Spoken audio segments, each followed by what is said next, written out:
হ্যাঁ আলামিন, লোক লাগবে 20 জন। এলাকা দূরে দিব 20 জন। আজ থেকে হুজুরের খানা বন্ধ। কি হয়েছে দয়াল সাহেব? এক মিনিট ধৈর্য ধরো। তোমারে এদের পেটে হালাইয়ে তুমি আর নামে মসজিদের মিম্বারের বসি গিবাদ গজেন তোমারে পেটে হালাইয়ে। 1 মিনিট ধৈর্য ধরো। আমি কি করছি? না তুমি কিছু করো না, তুমি একেবারে সাধু, তুমি বলিষ্ঠ হবে হইছো। আমি কি করছি আপনি সেটা তো বলেন। তুমি অনেক কিছু করছো, কি না করো না। তুমি আমাকে নিয়ে আমরা মনে করো না মসজিদে বসি, আমরা মনে করো না কি এই দেশে আমার নামে আমরা মনে করো না সমালোচনা করো, পাবলিকের কাছে আমাকে এও বানো। তাহলে কি ন করছো? তোমাকে আমি এই দেশে মসজিদে এই চাকরিটা কে দিছে? আমি দিছি। আর তুমি আমাকে নিয়ে আমরা মনে করো না বিবাদ গো, এটা কি তোমার ঠিক হয়? ধৈর্য ধরো। সব খুলি বলেন দয়াল সাহেব।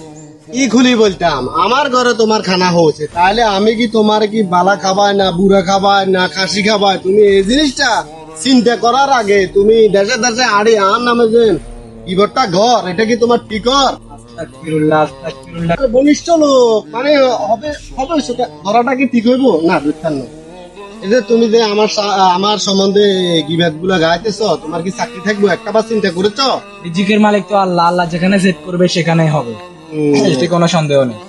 রিজিকের মালিক হচ্ছে আল্লাহ। এক দরজা বন্ধ থাকলে কি হয়েছে, 27টা দরজা আল্লাহ তাআলা খুলে দেয়। খুলি দে তো, তোলা দরজা না, তোলা জানালা খোলা থাকে। কি লেগে দিবি নি? ওই তো হজল করিমের মাইয়া লগে কথা কইবে লাগে মিন্দারের ওরা বয় কি অটিও কলে ভিডিও কলে এগিন করবে লাগে, তোলা জানালা খোলা থাকবো, দরজা কিনলে। আস্তাগফিরুল্লাহ। দেখেন আপনাকে একটা কথা বলি শুনেন, আপনাদের মতো কিছু লোকের কারণে আমাদের হুজুরদের জায়গা মতো গিয়েও কি শান্তি নেই।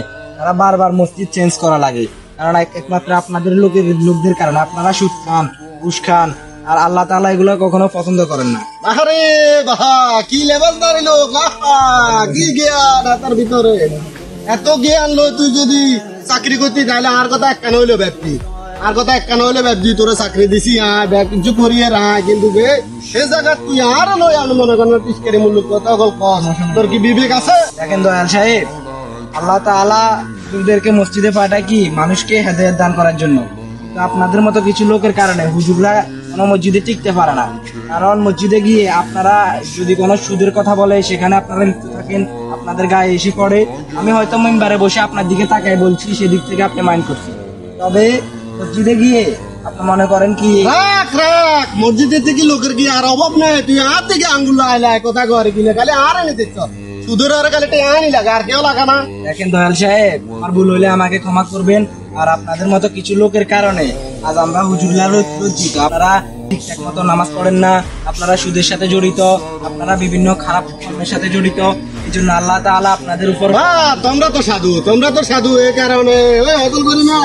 ওর নাম্বার কিলে ফোন দে, তাবিজ দিছ কে? তাবিজ হওয়া কে রেগিং করস কে? আপনাকে আমি বলি, আপনি কথাটা শুনেন। আপনি তো বেশি কথা বলতেছেন। তোর বেশি কথা কই না, কথা কই তো বেশি কথা কই। এই আপনাদের মতো কিছু লোকজনের কারণে আজকে আমরা হুজুররা কি কোনো মসজিদে স্থায়ীভাবে টিকতে পারি না।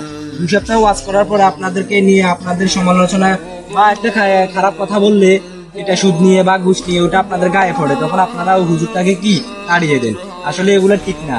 এক সময় আপনিও বৃদ্ধ হবেন, আপনিও মারা যাবেন, কিন্তু মারা যাওয়ার পরে আপনার যদি ভিতরে ঈমান আমল না থাকে, তাহলে আপনি আল্লাহর কাছে কি জবাব দিবেন? তুই আর আমার লই, তুই এত গাড়াগাড়ি করিও না, আর আমারও চিন্তা আয় করুন। তুই আর ভাবিও না, তুই চাকরি চিন্তা করো। আর দুদিন আরে তুই এটা সাইডে চলে যেতে কইবো। আর ওই একখান কথা মনে রাখি, ও অকল করিমের বড়ি মুখে ডিলিট করে দিবি।